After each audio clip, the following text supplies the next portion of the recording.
আজই ডাউনলোড করুন আর এনজয় করুন আপনার পছন্দের শো। ছোট সাহেব তো হাতে আঘাত পেয়েছে, খুব খুব যন্ত্রণা হচ্ছে ওনার।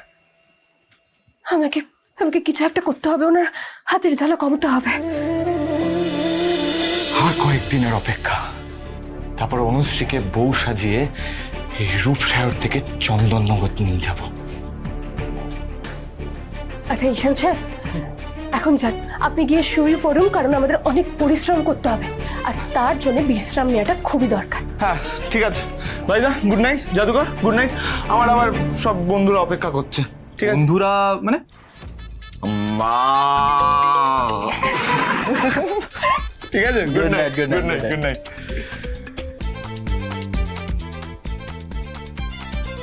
দেবী মা ঈশান সাহেবকে রাজকুমারের মতো বড় করেছে, আর ঈশান সাহেবকে দেখো, ও নিজের ভালোবাসার জন্য কত কিছু সহ্য করছে। একমাত্র ভালোবাসাই মানুষকে বদলে দেয়। কুসুম দাঁড়াও, আরে দাঁড়াও, আমিও আজকে বাইরে শোবো। তবে কি ছোট সাহেব আমার সাথে দূরত্ব বজায় রাখতে চাইছেন? কেন ছোট সাহেব, কিছু হয়েছে? হয়েছে তো বটেই। কি হয়েছে? কুসুম, তুমি কাল রাতে ঠিক মতো ঘুমোতে পারোনি, আমি বরং বাইরে শুই, তুমি এখানে আরাম করে ঘুমো, কেমন? দাঁড়ান ছোট সাহেব, আপনি এখানে শুয়ে পড়ুন, আমি বাইরে গিয়ে ঘুমিয়ে পড়ব। কুসুম, আমি তোমার স্বামী, আর তুমি স্বামীর কথা অন্য করবে, এরকমটা তো হবে না। যাও গিয়ে শুয়ে পড়ো, যাও শুয়ে পড়ো।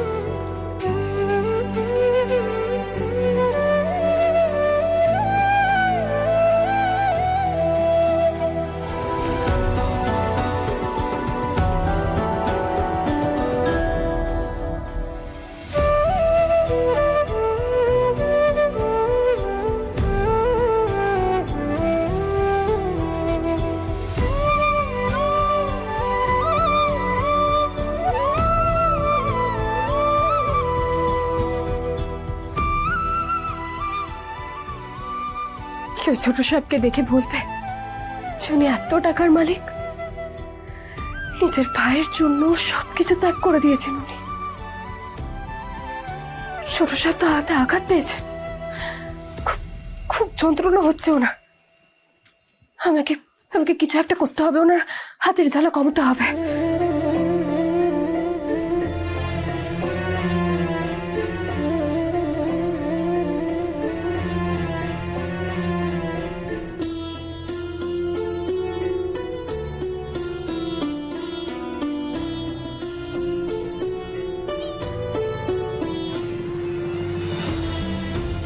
কাল রাতে যার ঘুমিয়ে আসছিল না, সে আজ শুয়েই ঘুমিয়ে পড়েছে।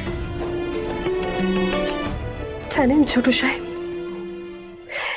এই যে আমরা এত কাছাকাছি আছি, আমি আমি এত কাছে আপনার সাথে থাকতে পারছি, এগুলো আমার কাছে আমার আমার স্বপ্নের চেয়ে অনেক প্রিয়। এইসব এইসব মুহূর্তগুলোর ভরসায় আমি সারা জীবন আমার কাটাতে চাই, সারা জীবন। কারণ কারণ এরপরে যখন আমরা আবার ফিরে যাব, তখন আমাদের তো আবার আলাদা হয়ে যেতে হবে। আমি আপনার পাশে আর দাঁড়াতেও পারবো না। তাই তাই যেটুকু মুহূর্ত ভাগ্য আমাদের একসঙ্গে লিখেছে, সেইগুলো আমি পুরোপুরি বাঁচতে চাই।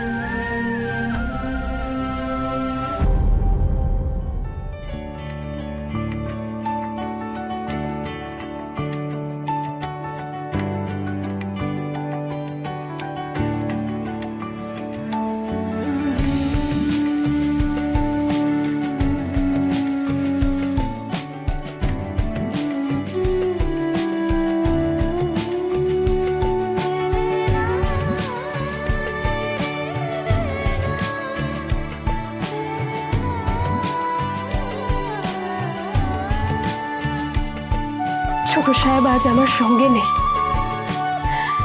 কিন্তু এই গ্রামে উনি আমাকে নিজের বউয়ের পরিচয় দিয়েছে।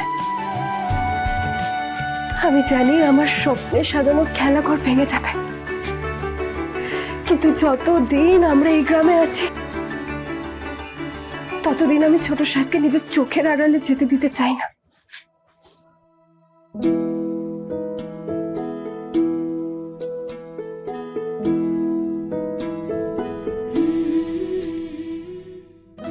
ছোট সাহেব আমার পাশে থাকুক বা না থাকুক, কিন্তু আমি এই দিক করে যদি শুই তাহলে অন্তত ওনাকে দেখতে তো পাবো।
আমরা এখানে চ্যারিটি খুলে বসি যে তোমাদেরকে মাসের পর মাস ভিক্ষে দেব।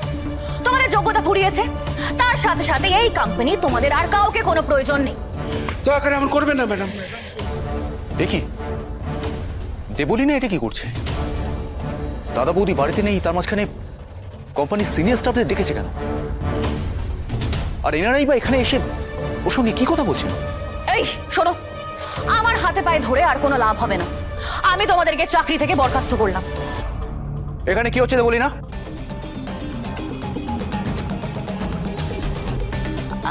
আঙ্কেল, তুমি এখানে কি করছো?